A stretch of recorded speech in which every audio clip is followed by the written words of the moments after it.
We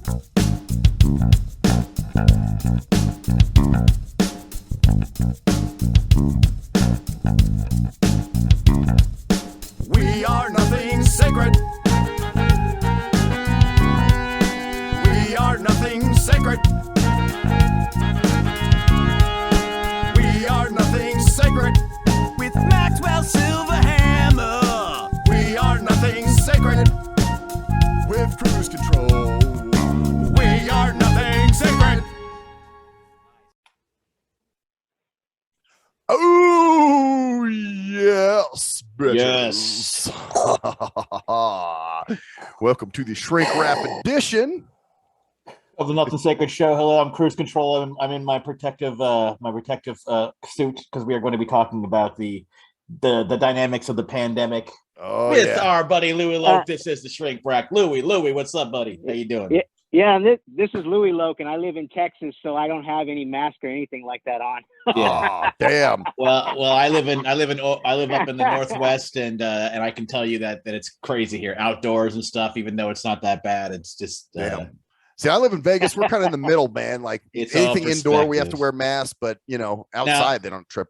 So we're going to talk about. By the way, it is the what the hell is the date? 21st of September, 2021. I'm Cruise Control. My birthday. We got the Mr. Maxwell Silverhammer here, and we are here with Luie Loc.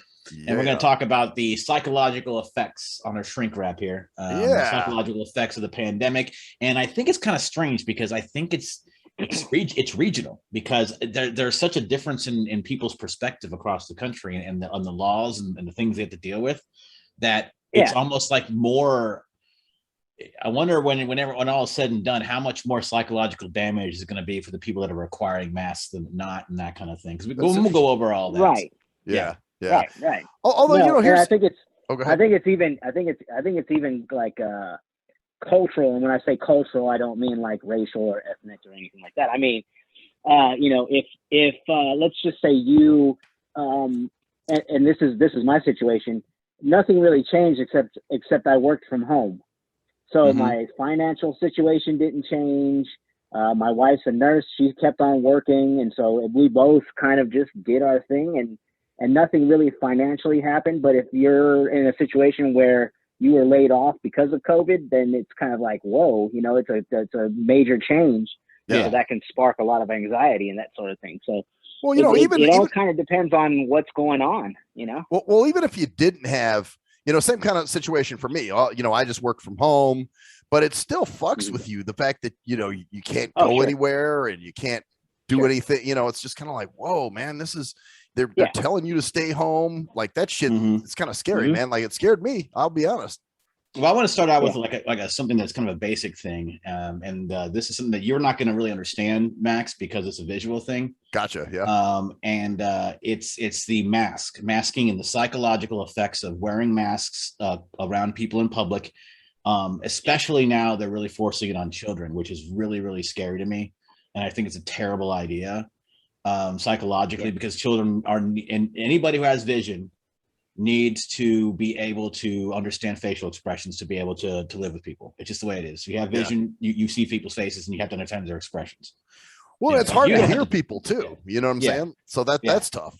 Oh heck yeah. Yeah, but it's different though, Brett, because you're literally shutting off half their face. Yeah. Well, it's like I said, it's kind of fucked up for me too, because you hear that muffled, that's why I try to get masks that don't muffle your voice. That's like a prerequisite for me for masks. So if it doesn't muffle my voice, I like it. It's a mask I will use. So I mean, what do you think about that in terms of the inability to see the whole face and how it can also lead to like dehumanization? I don't know. That's just the way I feel, because to me, when I see someone in a mask, because I have low vision, but when I see someone in a mask, it almost like every time I see them, their eyes are bulging out, like their eyes look bigger, because that's all I can focus on. I have to focus on the way they use their eyes to figure out how they are emotionally, because I see their emotions on their whole face. So what do you think about that? I would say, that has a lot to do with it. What I would say is that I'm kind of in Brett's situation because I don't see a lot of facial expression. Okay. Right. I do a lot of, messing around with like tone of voice and that sort of thing. But yeah, I can tell sometimes when people are smiling. And so when you have this mask on, you don't know if they're smiling, frowning, what are they doing? You know? Right. Yeah. Right. And if you, yeah, exactly. I'm sorry, go ahead. Continue. And in a sighted world, I mean, yeah, sure, we're a bunch of blindos on here, but in a sighted world, you know, I'm sure that really messes with people, you know, really, you know, you can't really tell, you know, whether the person's pissed off at you or you know, whether they're, you know, messing with you or whether they're, you know, they're, you know, psychotic and they're just really going to mess with you. Exactly. You know? Or whether they can see the smile in your voice. Like if you're saying something in a way that could be taken wrong, like if it's not the smile in your voice. Right. You know, it's almost akin to text messages, you know? Yeah. Right. Yeah. You can't get the full feeling of what was being said, you know? You don't know if you don't put the emojis in there, then you have no idea. Exactly. You know? Exactly. That's very similar to that. And the thing about me, just to clarify, is I have enough vision, so I rely on it as much as anybody who has it. Because when you have enough vision, you rely on it just as much as those who don't. You just because it's there. You just can't get out of it. Vision is just there. You don't. I don't know how to explain it, but right. No, I went to an all blind.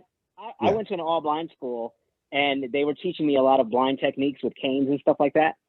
And there was times where they would say, "Okay, you got to line up like an arm's length away from the pole." And I said, "I can see the crosswalk line, so I'm just going to do that." Oh, then they get mad at you. Don't use your vision, God damn it, you know, or something. Yeah, exactly. And I'm like, I was a pretty crazy little 8-year-old, 9-year-old kid. And I said, I am going to use my vision. I will use your blind techniques because they do help me. But if there's a reason for me to use my vision, or if vision makes it more efficient, then I'm going to do that. Yeah. So you know, that's another weird thing. I don't know why, like, they really try to discourage people from using any of their usable vision. That I don't get that. It's ridiculous. You know, like what happened to Cruise Control when he was over here, and that chick that was working with my roommate Slade at the time was like, how come you don't have a cane? How come you don't have it? And it's like, dude, he can fucking see. You know, because they don't understand that when you're born with this kind of vision, you use it just as much as anything else. I mean, you use anything you can. So it's kind of, but it gives me a unique perspective on this on the mask thing, just to get back to what we're talking about. Freudian slip. Is that it's more compounded in me. Like I notice it, but I also notice other people like the way they look at each other, and you know, like because first of all, it's like your smile and your facial expressions as a whole are like a sign of humanity. And that's only part of it, man. I mean, you know, you got the other thing where people are home all the time and couples are fighting because they're always up each other's butt now, you know. They don't get away from home. And it's there's a lot of stuff to cover, and that's one of the things is, and they're even, you know, like, and that's another reason people aren't going out, because a lot of people like myself, I won't go to a sporting event because I don't want to be around 50,000 people with masks on. That would make me, that makes me nauseous to think about. It's like, you're like, even at the supermarket, I'm like, man, fuck this shit, man, you know. Wow. It's just, you know, so it's like why would I go out? So you don't go out, so you isolate yourself either purposefully, or in my situation, I can't do my improv group because I can't do improv with masks on, and masks are required indoors. So it's like a chain reaction effect. Like it's part of the whole psychological batshit craziness that's going on here. And so then you get people going home. And then what do? They're stuck on their computers, and they get more into what we talked about a couple episodes ago, where the social media crazy shit. It's crazy. And you know, just like we don't know the physical effects of COVID. You know, if you catch it and you survive it, and then you have, like, you know, maybe lung issues or I don't know, lasting effects somehow. You know what. You know, we don't know the lasting effects of, you know, as far as mental health is concerned either. And like Cruise Control is kind of alluding to, my supervisor was, or it might have been Max, but my supervisor had said, yeah, I'm worried about domestic violence and like how this is going to really impact domestic violence in a very real way. As far as, you know, people being cooped up together and not being able to not being able to walk out the door if they want to, and then they feel like they need to use their fists or something like that. Yeah, right. That sort of thing. Yeah. Well, a lot of people construed it at the time as I got to stay inside. Like you can't even go outside. So that really fucks with you. You're cooped up in a house. Yes. Yes. And or you can't go to school as a kid. Now think about this. Think if you're in an abusive home. Oh yeah. That's your time away. Only time away from that bullshit is school. And that's one of the few things you actually have to fucking look forward to. And then you're told that you are stuck in that house with the abusive person, whoever it is. 24/7 all the time, and you can't. Yeah, I honestly couldn't imagine living with my parents. Man. They weren't abusive to me, but they were abusing drugs, and that school was my outlet. It was my way of getting out of there. Right. So yeah, like an indirect abuse was what it was. Neglect is what it was. Yeah, which is a form of abuse. I can't even imagine. Yeah, gotcha. Yeah, I can't even imagine if I had to live through that with this situation. Wow. Yeah. Well, that's another tough thing. But yeah, no, you see a lot of people losing their shit. But you know what? Here's the other thing. Everybody uses, I call it the COVID cop out, because everybody uses COVID as an excuse for everything. So could it be that some of these people were just batshit crazy to begin with, and now this is just giving them a good excuse to show it? Well, here's what I was kind of thinking of. A lot of times if you're in the busy environment, the little rush environment, you don't have enough time to reflect on things. And so now that you're not quite in that rush environment, you have plenty of time to reflect on things. Yes. And some people reflect on some positive things, like, oh yeah, I did this great thing in life and everything's going good and things are going okay. Yeah, sure. I have to, there's a COVID epidemic, but other than that, my life is doing pretty good. Those people, they're okay. Yeah. But the ones that are in the midst of depression, it might even exacerbate. That's a big 50 Cent word. It might make it worse. Or the ones make depression make it worse. Make depression worse because when you think about depression is basically having negative thoughts about self, others, and the world.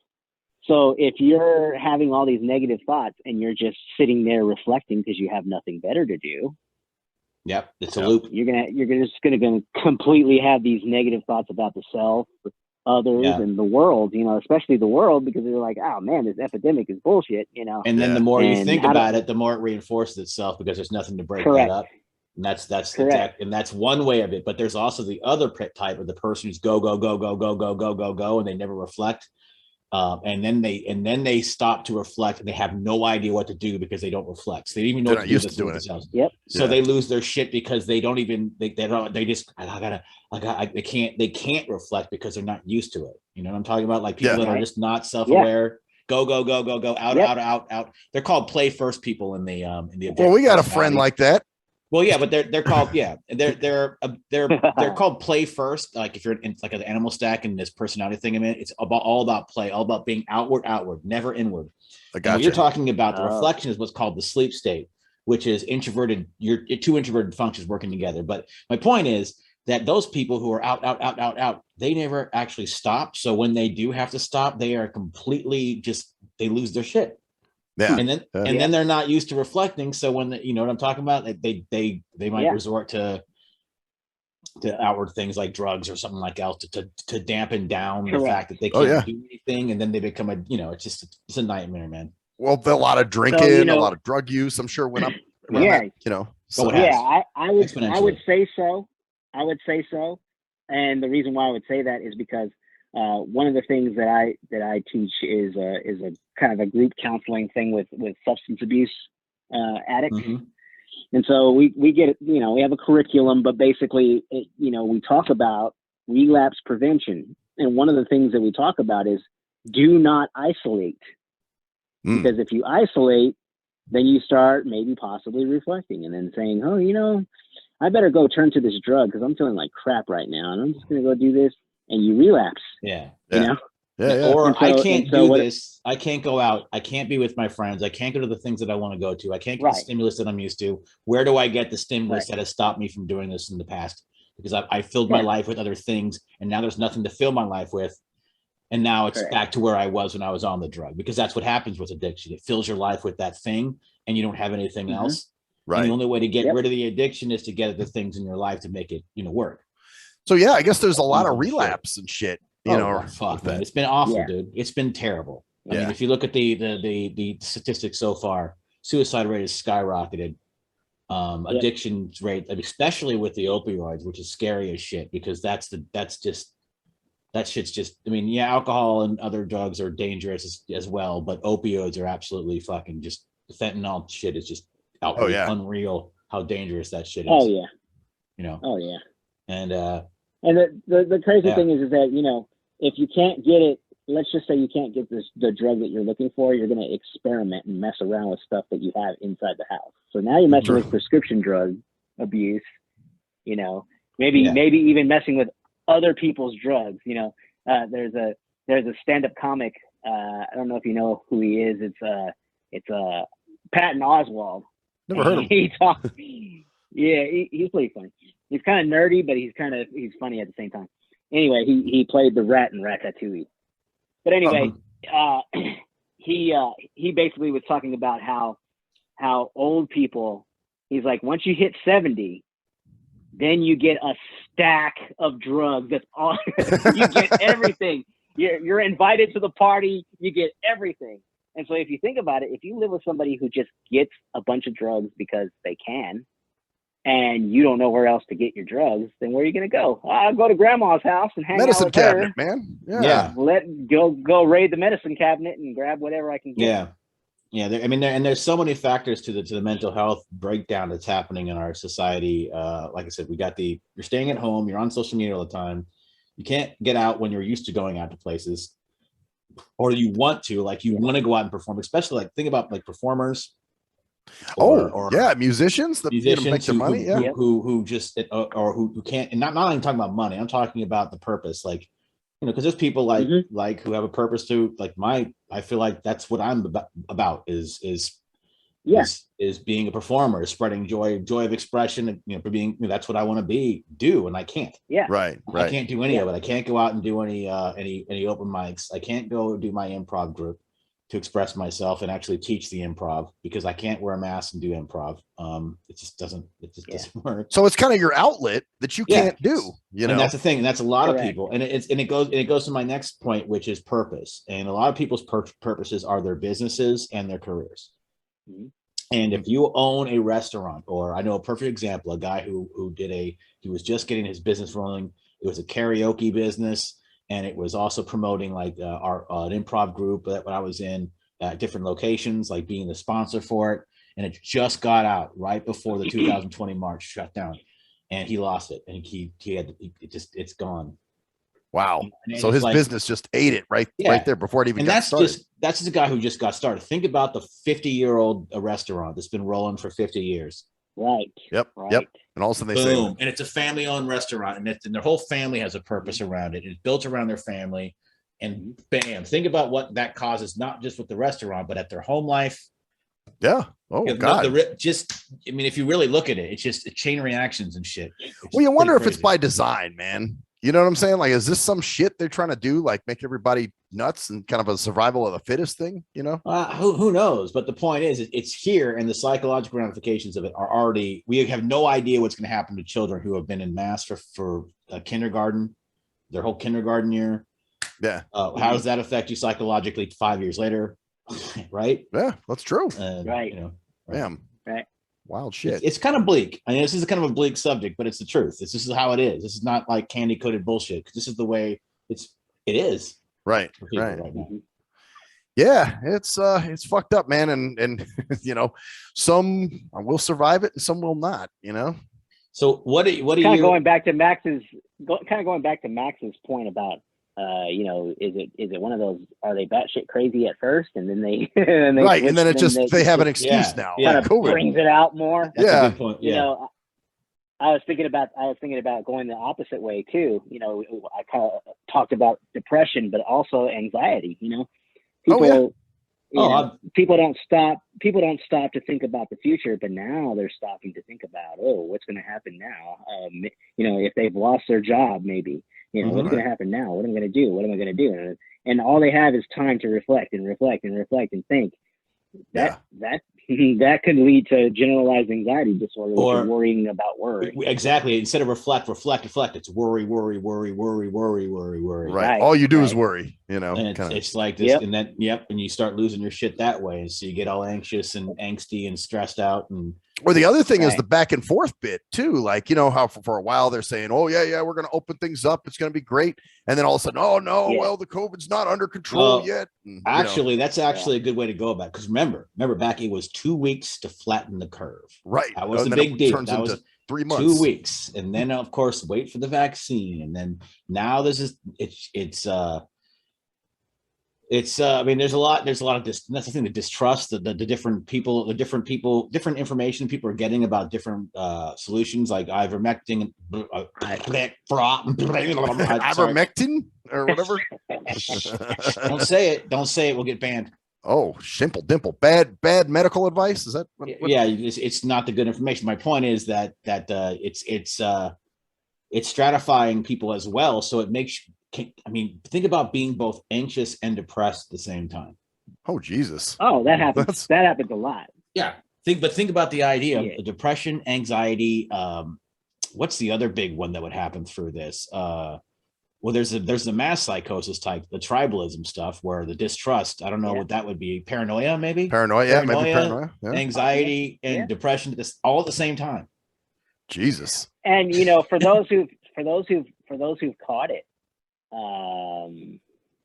You know, for those who've caught it, sometimes they have traumatic effects. Like now they're like, oh, I'm getting a little bit of a cough. It might be a second hit of COVID. Great. You know, like I'm going to have to face this again, you know, for the survivors, of COVID. And also, you know, I was thinking about too, is that your physical health and your mental health have a very good, you know, very deep connection. I mean, let's think about it. If you don't get enough sleep, then you don't function or exercise, right? Capacity. Exercise or if sleep. You don't get your exercise or your nutrition in, you know, you don't get. And what happened? Gyms shut down. So what are we doing? We're gaining the COVID-15 or whatever, the quarantine 15. Well, you know what? And that's another good point, man. Like eating disorders, like people overeating. You know, like, you know, I'm bored or fuck it. I'm just going to eat a bunch of shit. DoorDash. Yep, DoorDash. Well, and that's the other thing. Right. They were really pushing, like all the ads I saw on TV, you know, were all for like Little Caesars and for, you know, Popeye's chicken, just bad things, man. And nothing healthy. Like there isn't, you know, the farmer's market delivering or some crazy shit, you know? Yeah. And that's the thing. Right. They didn't really, and this is something that we can get into as well. There's so much shit because you tie that into the mass psychosis that's going on right now in the world. This is mass psychosis. There's some mass psychosis shit going on here where because you've got people that are literally saying like, first of all, there's riots going on all over and protests going on all over the world right now against vaccine mandates. Then you've got people that are saying if you're not vaccinated, then you shouldn't be around me. You're plague rat. That's what they're calling them. You're worse than a drunk driver or whatever. That's a name they're calling them on Twitter, which is stratifying even more. And they're feeling, these people, they're standing in the streets, the mass spread event. And it's just like there's like, I don't want to get into the politics of what's what's not. The point is that it doesn't matter about the politics. The stratification is extreme people. So now you've got the anxiety, you've got the paranoia, and you've got the tribal bullshit again with another tribe you're not against. Because you can't be like there are people out there like myself who are saying, if you're vaxxed, great. If you're not vaxxed, great. That's your decision. Give a shit. Yeah. That's your decision. Right. You're good. Right. You have the right to have that decision. But that's not the way most people are now. Most people are. If you're not vaxxed, you're hurting people. Well, if you're vaxxed, then you're spreading it too because of the variants and the spike things. Now, I have my own opinions on that. I'm not going to share them here, but it doesn't matter because it's your individual choice. Right. Like I made a mistake lately. I've got on Twitter. All right. Now wait. I'm more detached from it because I'm trying to find out the pulse of things because I want to know what's going on so that I'm prepared for it. Right. Okay. Not like I'm gonna get in and start. You know, I'm having my fun, and I like wrestling, AEW wrestling, AEW. So I go on there to talk shit about wrestling. another thing. The point is, you know, I'm on there, and it's insane. It's insane. These people are just completely like, well, it's so stratified. It's so we're in real, we're psychologically as and that's another thing, like, because you don't realize how the anxiety of everyone builds on our, and like it's almost like a wave. Like, you ever feel that cloud over, almost like there's a cloud over your head? Oh yeah, Anxiety cloud because of society, or whatever the hell. It's just a bleak feeling, man, where you're just like, oh fuck, you know? Yeah, and it's everywhere, and you can't get away from it. So what do you know anything about that, Louie, about societal or what is it, mass psychosis, or just in general societal, like, I don't know. Not too much. That's more of a sociological kind of concept. But what I was thinking though is that, you know, when people start to believe that the world itself is a negative thing, you know, like you said, this cloud over your head, you know, this cloud. They also start extrapolating, like, you know, if the world sucks, then everybody in the world sucks. Yeah, and right. Therefore I suck. Yeah, and it kind of trickles to this whole, to it. You know, depressive state. Because it all comes back to you anyways, because your environment dictates how you feel. And a lot of times, like in a household, it's like the household is society.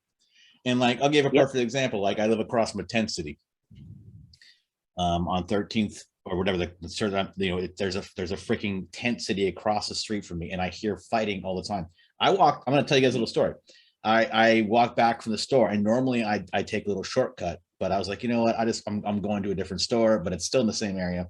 So I'm walking back on the street that I normally don't walk down, and there's a tent literally on the side of the road. Like, there's a sidewalk, and right on the grass there's a tent. Oh wow! And I'm walking back, and I'm hearing a fight inside the tent. Give me that! And it's I'm talking a tent. Like, I could literally like kick the tent over, like a camping tent, right? It's very flimsy. Yeah. And I give me that, and I'm keep walking, so I speed up a little bit. There's another one. And I'm walking by, and I hear, and I mean, like, you can't not hear it. It's a tent. Like, they're loud. And every time I go over to the store, there's either crying or someone fighting or someone yelling, or someone screaming from the tent city. And that is a psychological it's like a blanket, man. Like, I mean, when you live near that stuff, or let's think about living in that. It just rained, like half an inch of rain here. It just poured. Think about if you're living in a tent city. God, you don't know where your next meal's coming from. All kinds of shit. And you're just living in that, and you're getting a downpour around you in a tent. And there's like dozens of tents around you, and you hear people fucking and doing whatever the hell's. You know? That's where you probably hear that too. Yeah, of course you do. Wow, because they're all they're just the drug rates, dude. I don't know. But the point is that weighs on people that are not in the tent city psychologically. I mean, if you look over across from your apartment complex and you see like just rows of tents and people crying and babies and shit and dogs barking, and you're like, oh, this is America. This is where I live. Right. The future's so bright. I gotta wear shades. You know? Yeah. So that kind of leads to like what's called systems theory. Okay. And I don't know a ton about systems theory, but I'll tell you that, you know, basically that everybody in the system affects everybody else. Yeah. So they use systems theory in like families. So let's say you got, you know, a family and it's got, you know, a kid who's kind of rowdy and acting out of control, but he affects everybody else. Mm-hmm. Similar to like, let's say drug abuse. You know, if you have a dad that's abusing alcohol, let's say, it affects everybody else in one way, shape, or form. Well, it's funny because they have to. Oh, go ahead. They have to go to what's called homeostasis, which is basically trying to get back to normal. Mm-hmm. And so what will they do in that situation? They'll cover up the drinking by, you know, if the wife has to call in for the guy and say, oh, you know, so and so sick today, you know, just to keep the system going correctly. Enabling. You know? Yep. Sure.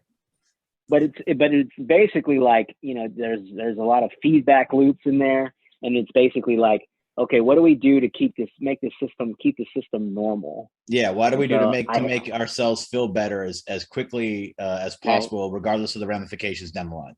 Like instant gratification, almost like for yeah. Yeah, and I don't know why I don't like the word "the new normal," but I hate that. Sometimes it kind of sometimes it kind of applies in a sense, because how are we now compared to how we were before? Yeah, well, we're a slight bit different. We are affected by it, right? In one way, shape, or form. We are. Yeah. Well, that term I hate the term, new normal, because what it's telling you is what you knew as normal at one point is no longer the normal. This is what you have to do now. It's like trying to change the way you think, trying to change the way you act, that kind of thing. And that's why I don't like it. Yeah, that's why I don't like it. But the reason why I'm saying it's kind of, sort of, maybe, is because of some of the psychological effects. Some of the things that. Go ahead. Just some of the things that we've all been through as a society.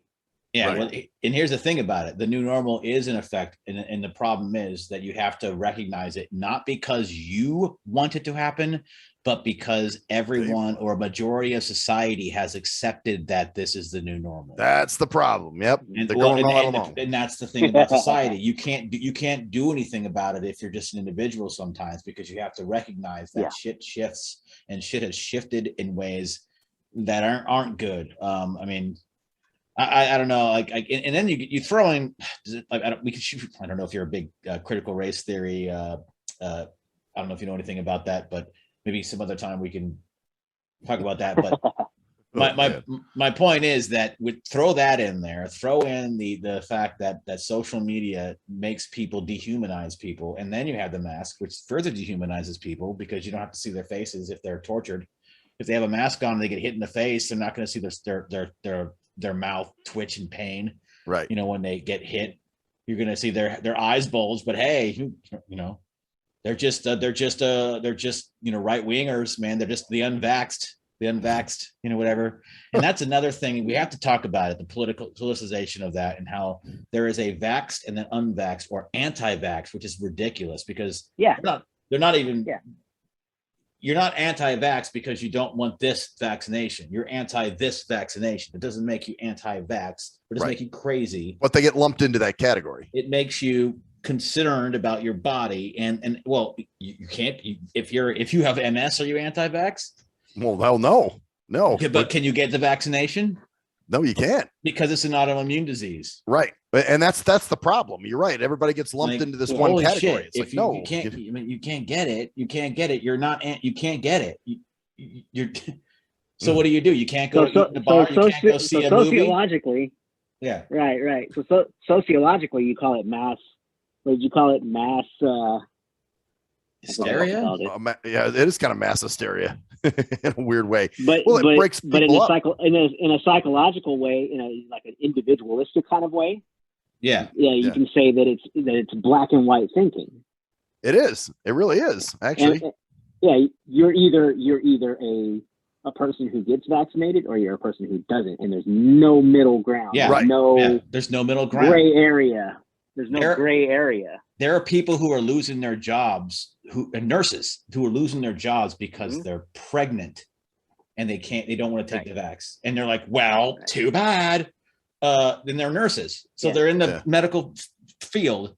33% of nurses, God, I can go into the politics of this, but it's just madness. There's, and we don't, and the thing about it, we don't have any mooring in our leadership. No one trusts the leadership. So no one trusts anybody. So there's no trust anywhere. We don't have anyone we can actually rely on completely. There's so much misinformation going along, plus the lockdowns, the isolation, the depression, the paranoia, the anxiety built up before last year.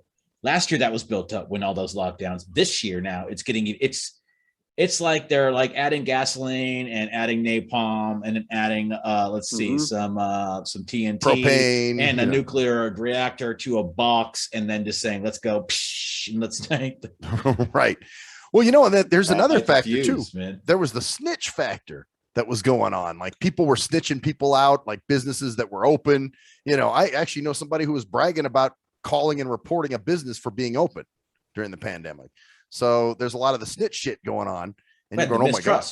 Yep. Yeah, it's the mistrust. And so people mistrust that because they hear a story. And then plus also, who knows how many of those stories are true, but to hear a story, about it, hear a story, and and all of a sudden your mind, it goes, well, what the fuck is really going on? And so then, and no one knows what's really going on except I don't know who knows what's really going on. Do you can anybody really tell anybody what's really going on right now? Any of you guys, can you say definitively? Nope. I think in our own worlds, we think we know what's going on. You know, yeah, but I'm talking about like definitively, like normally, like 2-3 years ago, we can go, yeah. Right.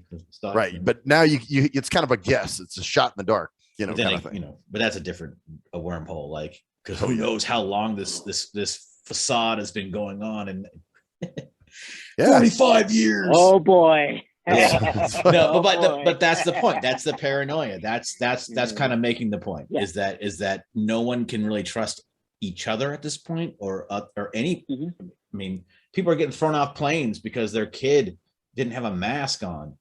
I don't know if you saw this video. What ends up happening too is that you have extremist groups. The extremist groups. And you know, like you said, there's no center, there's no middle anymore. Right, you're either A or B, man. Yeah, extreme 1 and extreme 2. And you know, I equate that to what's called a double bind in psychological terms. And in psychological terms, what they used to believe anyway is that a double bind.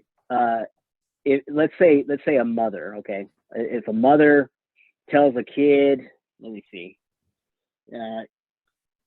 you can only do A, and he tries to do A, and she says, no, actually you can only do B, and it's like basically confusing the kid to where you're damned if you do and you're damned if you don't. Right. So and that used to lead. They used to think that led to schizophrenia. So it makes me wonder, you know, like. If we continue on this way, and you know, sometimes people think, oh, you can't, you're damned if you do and you're damned if you don't. Like, you're damned if you get a vaccination or you're damned if you don't get a vaccination. Right. Somebody's gonna hate you either way. Right. Could that lead to this whole idea of, well, I'm just gonna have a psychotic break then? Yeah. You know? Well, yeah, because you don't know which way to go. You don't know where to go, and I think the part of the problem as well is that. There is such a deluge of information coming from everywhere at once that our minds just aren't capable of processing it. And so it's almost like people are desperately clinging to one side. It's like, I gotta stick to this, because otherwise I'm going to lose my shit, because, you know, I believe this. Then you find something else that's like, no, it's not true. And wait, I shouldn't believe that. And then find it, no, that's true. And this, now I know this true. No, it's not true. Yeah, it's it is true that what you believed 10 minutes ago that you thought was not true is now true. What? Yeah. Well, that's it. So why not just grasp onto one thing and go, oh, facts, you know, and then right, or the other way, you know, whatever the case may be. Yeah, it's pretty fucking insane, man. I think another thing that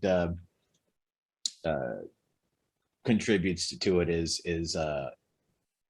the government obviously pushing like specific mandates, like oh yeah, like the new thing now, if you have 100 employees, they all have to be vaccinated. Bullshit. When you push that stuff, all you are doing is continuing to slam that divide even further. Well, that's why I said, is this by design?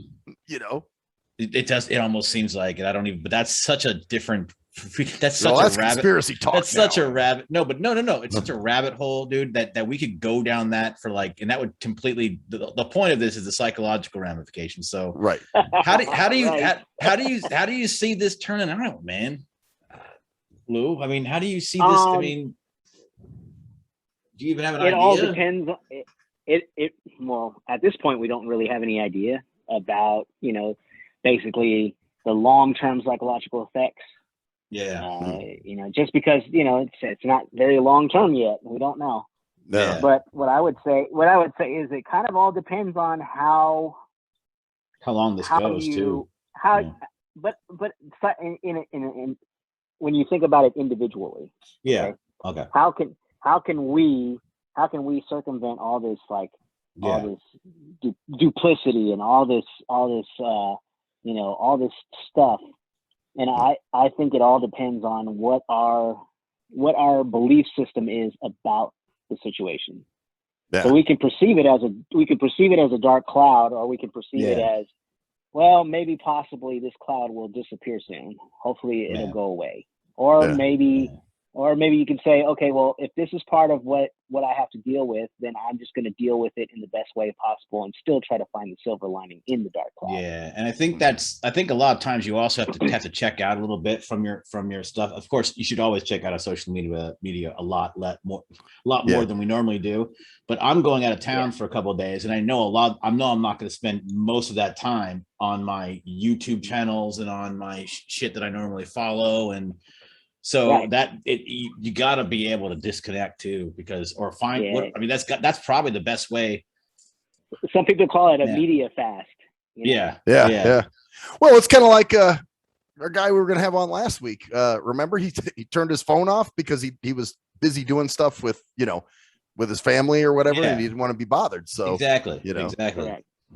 And it's true, and it's something that we should all try to do at least sometimes. Social media distancing, and not only that, but like get outside, exercise, because that's one thing that's really criminal. I think is really criminal about what they're talking about in the media is they never talk about all these vaccines, and then there's the other side about all these other therapeutics, but move your fucking ass, get off your goddamn ass and move around and get some sun and eat well, take some vitamins, eat better, eat vegetables, fruits. See, and they're not pushing that, are they? At all. You know, it's all unhealthy shit. Like I said, all the commercials I saw, during the pandemic was all, Popeyes delivers, McDonald's delivers, and you're just like, okay, eat bad shit.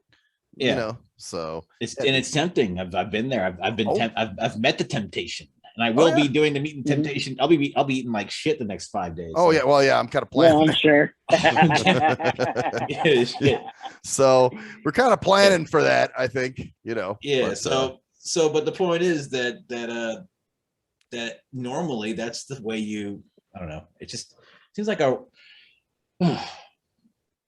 we'll see what happens. Is all I can say. Yeah. Only time will tell, man. All I can tell, man. But I think we've caused enough doom and gloom. Although, what else do you think people can do before we go? What else? I'm trying to think of ways of how people can other ways they can improve their mental health during all this shit. If it actually goes to lockdown again over the winter and with the masks and stuff like that. Yeah. Well, definitely. Since we have some time to self-reflect. If you have all these doom and gloom kind of feelings and things like that, I believe strongly in something that's called bibliotherapy, which is basically like writing it all out. It's like kind of like a journal form. Like, I can't stand this shit. And it's definitely a cathartic kind of thing, and it helps. It helps a lot. I've done it myself, not in this situation, but in other situations. Or maybe maybe the same thing would be using a tape recorder, or if your phone's with tape recorder, just venting verbally out. Like, I do it all the time. Correct. I do that all the time, man. It's called venting. It's called irking, is what Max calls it. I'm irking out.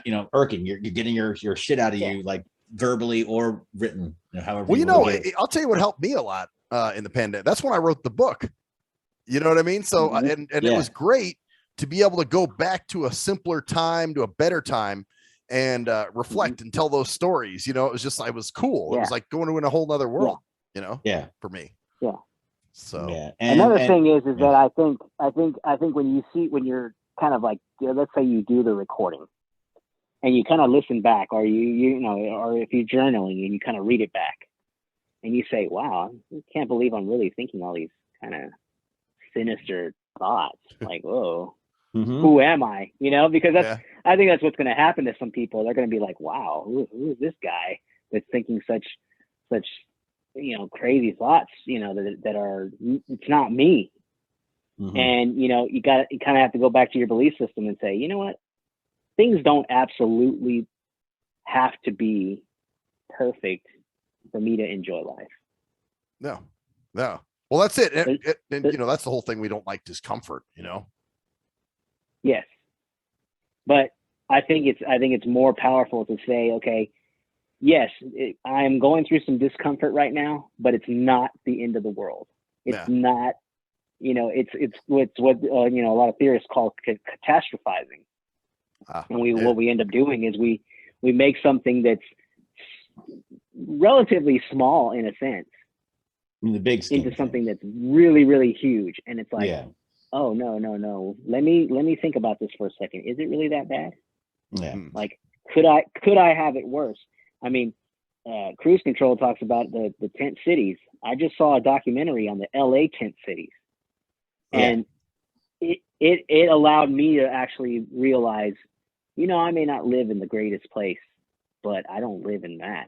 Oh man, I'm so grateful. You got to be grateful. That's one thing. That's also something, and regardless of what you believe in spiritually in terms of God, you have to be grateful for what you have and have perspective about what you don't have, because even the tent people out there, they can go and find, there's a porta potties out there they put out there. So they don't have to shit in the street, huh? But that's the point. Like there are places in this world that would be like, that tent city is like, I would, that'd be all right for me. Right. Yeah. Right. Well, I'm sure if you're living in another country or something. Yeah. Perspective. Since we went a little bit political, I'll just throw this in here. America's still the greatest country in the world. Well, that's true. That's true, because you hear shit about when you think about you think about third world countries, and you think about being poor in America, it's being poor in America is being rich in a lot of other countries. A lot of our homeless have supercomputers in their pockets. Yeah, they all have cell phones somehow. I bet everybody in that damn tent city has a damn phone, and that's how they're watching their shit right now. How they're watching TV, how they're getting their information, how they're doing anything is on those damn phones, and they're going, but they have a freaking supercomputer in their pocket. Yeah. No, you're right. Or even just some of the other shit that's going on in other countries because of this. I wonder how many poor people still have old TVs in this country. I bet there's quite a few, but I bet it's quite a less. I bet people in other countries would go, television? I'll take that old big box TV that weighs 80 pounds. And like, damn. Got me thinking about my old TV that I had back in the day. It's perspective. You got to reel back and go, whoa, hey. But you also have to realize the reason why we are this way is because we don't have vaccine mandates. I'm going to say it too. Fuck it. I don't give a fuck. It's because we don't have our bodies, our own. It's because we have autonomy and individualism, and we aren't forced to do things that are not even proven yet to get into a fucking bar, or to wear a mask everywhere and mandate wearing a mask outside when there's absolute proof that outdoor transmission is nil if there's sunlight. Sunlight destroys this shit. Well, you got people trying for that, though. You know what I mean? That's what I'm saying. It's power. So that's the whole point. It's not about it. And that's so you can have, and then you've got, and that causes psychological shit too, because now it's a political thing. Now you're fighting on a personal rights front and on an emotional front when you can't go out and you're isolated. It just like just stacks and stacks and stacks. So. Wow, man. Yeah, but I would like you, as far as when you're going on vacation, to actually stay off of some of that social media stuff for a while, and just kind of be grateful for the things that you do have. I mean, it is all about. Oh, I'm totally. I am so happy that I have a roof on my, and I've got sustainable income. I'm good. I feel great about where I'm at right now. And I've always been that way. I've always wondered why people are so bitchy when they don't even realize that you don't bathe in the water you shit in. That's true. That's true. Right. Wow. People in this world that do. They don't even realize that there's people in this world that do bathe in the water that they shit in. You're right. Yeah. Amen to that one. That's that's all I can say to that. That's all I can say. And I think that might be a good ending to end this, to keep it positive as well, because there's a lot of things going on. People are waking up, and people are starting to realize that, that we need to be outside, and we can't be masked, and we have to get back to something. We have to let this thing happen. It's not going anywhere. Yeah. You got to live with it. This virus is a cold virus. It's not going to go anywhere. It's always going to mutate. Right. It's what here. we have to do is either deal with it and realize that we have to be able to be normal human beings and see each other and treat each other like we're not fucking conduits of fucking disease, that we're human beings, that we're always we are conduits, but more than just that damn COVID. We can spread all kinds of shit. Yeah. That's the whole point. So just we need to God, I can't wait till more people realize, because I think it's happening. I think more people are realizing it. I think a lot. Yeah. I mean, well, we found, when I was out there, we had a few drivers, man, that were pretty on our level, which I was surprised about, being it was Oregon. I was like, holy shit, there's some people that are up on this shit. Exactly. So anyway, cool. So on a happier note, since we kind of threw it out there at the very beginning. Oh.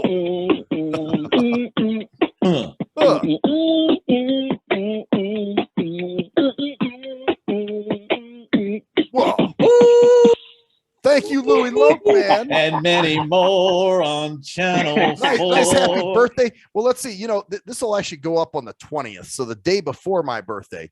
But I gave the wrong date at first. I said good. You said the 21st, and I was thinking about September 21st, 1975. My parents were in for shock surprise. Yeah, that's cool, man. Well, I just gave you a birthday. Oh well. It doesn't matter. Shit, it's public anyway, man. It's on your song. What am I talking about? Not a big secret. If you gave my address, that'd be a different story. But you just gave my birthday. Yeah, he's at 27, 25. He's at 5. Fuck he's face at 555. Fuck you in the face lane or whatever. All right. His phone number is 555-1212. Hell yeah. That's why we get a hold of me. Anyway, on that note, fuckers, I'm Maxwell Silverhammer. I'm Cruise Control. And Luie Loc. And that's the story there. Bitches. Peace out. You're a super spreader. Stop that shit.